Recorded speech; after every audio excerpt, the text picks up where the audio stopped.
miles, the thing is coming. About 50 miles later, we see the thing, the sign that says, the thing, what is it?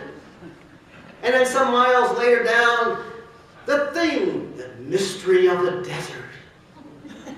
Finally, you reach the exit that's marked, exit here for the thing. Of course, if you go by it about a mile or two later, there's another little sign that says, go back, you missed the thing. Now, if you do exit and pay your $1 to enter the three buildings, you would see a variety of exhibits that, yeah, maybe authentic, maybe not. Maybe it wasn't even worth your $1. Can you imagine enduring hours of anticipation, of having the excitement building up to that something that there in the end is going to be tremendous, and you have a tremendous letdown. There is nothing more disappointing than expecting one thing and receiving something far different. In this season of Advent, I think it is very appropriate to talk about expecting one thing and getting something else. In fact, and that's what the Gospel of Matthew is talking about this morning. John the Baptist is in prison. Some time has passed since he had baptized Jesus in the Jordan. Their fortunes have reversed. John, who had been so popular, is about to be martyred. Jesus, who had begun his ministry with the baptism at John's hand, is now the talk of the town. And John, writing from behind prison bars, sends a message to Jesus. Are you the expected one? Or shall we look for someone else? Now you might say, well, how could John ask that question? Was he even there when the spirit of the dove came down and we heard from the heavens, this is my beloved Son in whom I'm well pleased? Yes, John was there. But there is no evidence that John saw the dove, that John heard the voice from heaven. Certainly John knew that Jesus was someone special, but the Messiah, the long-awaited one who would redeem Israel, John certainly wanted to believe it was true. But that was an enormous leap of faith.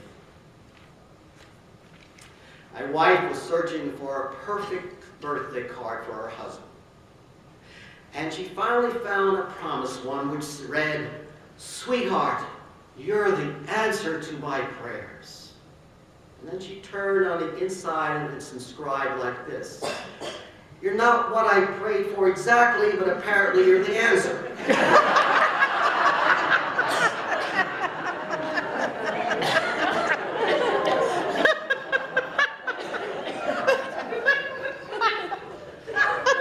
For 1,000 years, the Jewish people were praying for a Messiah, a deliverer, who would conquer their enemies and establish a kingdom of righteousness and might. The deliverer would be a powerful, a warrior, a king like David. And through this power, the Jews would again regain a sense of peace and prosperity. Then along comes Jesus, a poor carpenter with some questionable friends. He claims to be the long-awaited Messiah who comes to set up a different kind of kingdom. So maybe we can forgive even Jesus' strongest supporters for asking, "You're the answer to our prayers? Really?"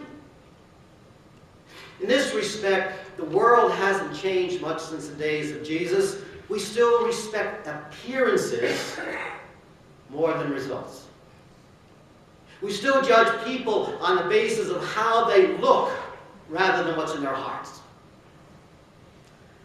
A writer of a book called You Are What You Wear states that when you step into a room, even though no one in the room knows you or has ever seen you before, they'll make at least 10 decisions based solely on your appearance.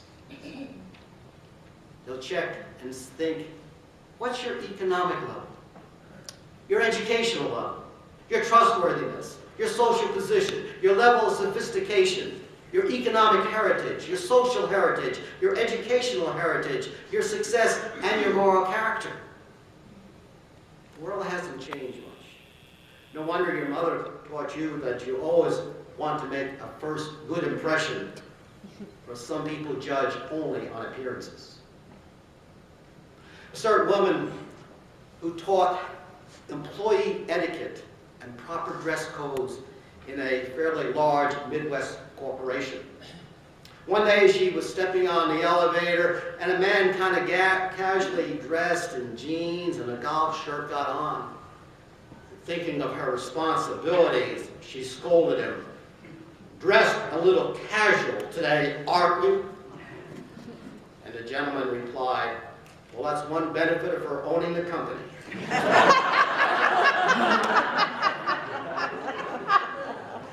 People in Jesus' time rejected Jesus because he didn't fit their expectations. Where was his horse? Where was his army? He didn't look like a mighty warrior. No one could accuse Jesus of using an image consultant, could they? And of course, John the Baptist couldn't exactly throw stones either, could he? I mean, this was a man who wandered in the wilderness, who wore camel's hair, real camel's hair, and ate locusts and wild honey. Certainly he never read Dress for Success either. Some cynic asked, why did John the Baptist eat locusts and honey? And the answer, says the cynic, is that he was a bachelor and liked, in every era, live on fast food.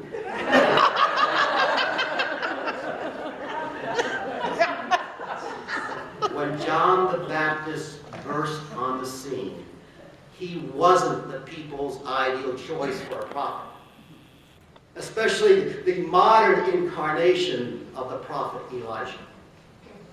Many people believe that it would be Elijah who would come. Still, even John had questions about Jesus. Was he really the one?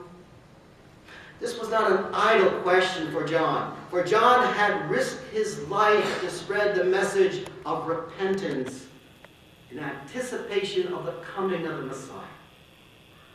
And now John was in prison.